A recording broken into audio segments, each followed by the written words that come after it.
Здравейте на всички! Правим едно бързо видео, понеже разбрахме новината, Пеевски е искал на 11 да направи протест, там където ще правим и ние протест против нечестните избори, а той искал да направи контрапротест, за да се види колко действително са ДПС ново начало.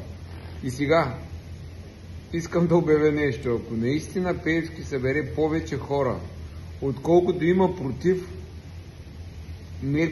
неговото управление и мафиотското управление на България, то наистина няма смисъл да се борим. Така че на 11, това е понеделник, от 8:30 пред новото Народно събрание, ако няма 3 пъти повече хора, или 4 или 5, отколкото той може да плати, значи ние не заслужаваме свободата си. Така че казвайте, чакаме, борбата е на живот и смърт.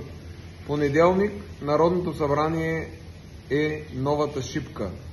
Там всеки българин, който милее за бъдещето и за миналото, който иска да защити честта на предците си, който иска да защити бъдещето на децата си, трябва да дойде пред Народното събрание, за да смажем, като казвам, като бройка, мирно, но като бройка ние трябва да смажем платените хора на Пеевски.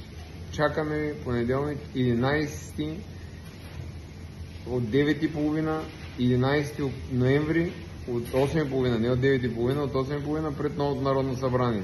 Да видим има ли смисъл да се борим или няма смисъл.